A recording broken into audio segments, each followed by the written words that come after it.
Supply and demand 2.0. I wasn't particularly happy with how the first one came out, and I know I can do a better job. So I'm going to do it again. Probably keep that one up there. It's probably has some useful information to it, but I'm going to do a 2.0. So what is business? Business is an abstract concept meant to facilitate life. Okay, that's all business is. It's a way for us all to engage in commerce and to live life so we can have the things we love, like the people we love. Making money is the means to the ends. Making money is not the ends itself. If money becomes the ends itself, then you're worshiping a god called Minimum. That is, you're worshiping money. Money is an idol in your life. It shouldn't be that way no matter what, whether or not you're worshiping it or not. That's not the purpose of money. Money is simply a means of exchange. And we'll talk more about that when we get into money and banking and fiat currency. But money is just a way that we can all engage in commerce. So Socrates says, and Socrates is basically the father of economics. He's the first economist. You might be getting the hint, but economists are generally the most important people, have had the largest impact on history in a substantial way. You know, like people that top the mind are people like William Shakespeare that made the arts. But if it wasn't for economics, if it wasn't for capitalism, there would be no Shakespeare, right? People wouldn't want to purchase that stuff, although there can be an argument that monarchists force, the arts upon people, and that's true to some extent. But it's the political theories, regardless. Socrates is the first economist, and a lot of these other, great philosophers and thinkers. You've heard me talk about Einstein. Well, this will go early in the lectures, but later in the lecture series, we talk about Einstein and the different physicians, like the physiocrats. A lot of the most intelligent people in history have been at the core economists. Humans, Socrates writes, humans have an innate propensity to truck, trade, and barter.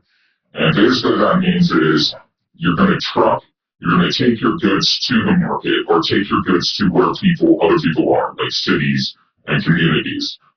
People don't live alone. I believe Socrates also wrote that a person who lives alone is either a beast or a god. And then they want to engage in trade. So no matter what, like you're going to need something. Like, and think about it like in Socrates' day, where he's like living in Greece. You have fishermen, you have hunters, shepherds, crop growers, hunter-gatherers, and things like that as we progress through the different ages. And of course, you hear the Mediterranean diet consisting a lot of berries and nuts and things like that. These things that just grow naturally. And that's what humans want, right? To just be like the gods. And that's what they really wanted back in those days, just be like the gods and just let everything sort of produce itself naturally without having to work it and tend the soil. So it's very egalitarian, peaceful, and like serene concept. But nonetheless, if you have a fisherman who's good at fishing, he's going to want to bring his excess fish because he can catch 6 fish, or at least, or something like that, in one fish outing. He only needs 1 or 2 for his family. And then he wants to bring his excess to the market and engage in trade and say, oh, let's get some sheep, let's have some mutton tonight, let's have some steaks, let's have berries and cheese, go to the milk, this guy has a milk cow, and we'll engage in trade. And so, for whatever reason, we have an innate propensity inside of us to engage in these things. It's inseparable. If you sit around and do nothing, you'll have nothing, and you'll die. So everybody has to do something.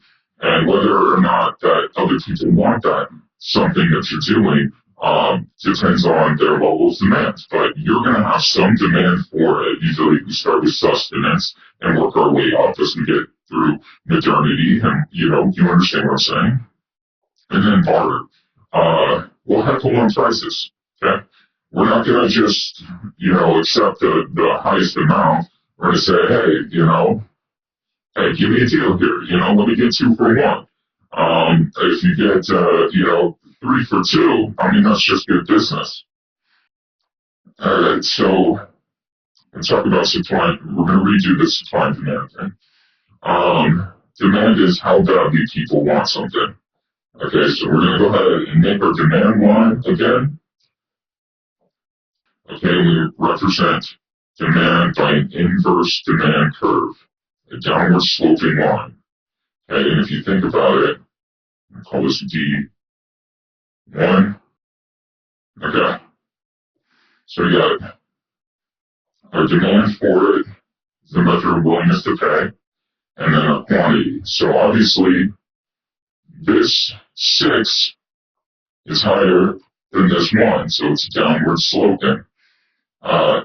It goes up, increasing, so you think of it as like steps, like down 1 over 1, down 1 over 1, down 1 over 1, and then up 1, up 1 over 1, up 1 over 1.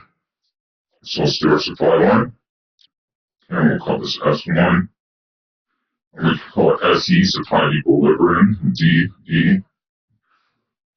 Okay, so now think of this like you're in a city, you're at a wall on a street. There's a person on top of the wall, okay, who's calling out numbers. He's the auctioneer, okay? Yes, a wall on a street, aka Wall Street. That's how it's got its name. So there's a person who's standing on the wall on the street, the auctioneer, and it's an auction. One good moves through the thing at a time. People place bids on it. You have multiple auctions going on, but we're only talking about one at this time. So it starts off, you have 6 different people, and they all have a certain quantity that they want to spend on an object. So obviously, in this case, we're going to talk about, like, say, it's a cow, okay, a piece of stock, okay, a live stock. So you're going to take that cow and, let's just say it's a bull, for fun. And this guy, your first guy, is willing to pay $1 for it. So the auction starts off, auctioneer says, does anyone want to pay $1? All 6 people raise their hands. Okay, everybody's willing to pay it. All right, and then it goes, okay, do I have anybody pay $2? So this moves to $2. Okay, now one less person, the guy who was only willing to pay 1 for it, his demand was 1, is not going to pay anything. Okay, and then he doesn't raise his hand at 5. Then they say, okay, do I have 3? Or he's not going to raise his hand at 2, only at 1. So then one hand goes down. Now it goes up to 2, and it goes up to 3, and now 2 hands go down. Okay, and let's say the supply is for that day. So all these people, the people who are willing to pay 6, 7, 4, and 3, those all get what they all get 1. All right, so there's 4 here, 4 and 4 here, which is more like 3.5. But let's just call it. So let's call this 3 and 4. So this guy's going to get 1. This guy's going to get 1. This guy's going to get 1. Now we can take this amount, this triangle here, from 3 over to 6, and we could call that the net benefit. These people were all willing to pay more money for it, but they didn't. So we could say this whole area here is the net benefit. Now let's say that the supply for that day is only 1. Well, as everybody bids, okay, it's going to start at 1. Everybody's going to bid up, and only the guy who's willing to pay 6 gets it. All right, and we can draw a supply curve for that too. Okay, T2, we went from T1, equilibrium price at about 4.25 or whatever, up to T2, and none of these people get it. It's only this guy. He's willing to pay that because for whatever reason he has a restaurant. He knows that he can sell that amount. Okay? What's going to happen is other companies, other businesses who have livestock are going to, or maybe like a shepherd or something, or a fisherman is going to say, hey man, I'm only getting, 450 for my fish, so I'm going to acquire some cows and move into the acquisition and move into the livestock business rather than fish. So he starts bringing his cows to the market, and that's going to increase the supply back out to 4, all right, or back out to 2, and the supply entry is going to come back down. The supply is going, market entry is going to cause it's going to lower the price back to normal. Now, eventually, basically, let's say 4 or 5 people say that they can get more money at $6 for what they're doing than what they're getting right now, which is 4. So everybody thought that at the same time because they saw this opportunity.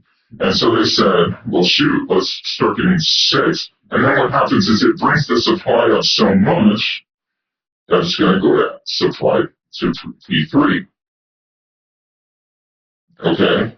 And then what's going to happen is clearly people are going to say,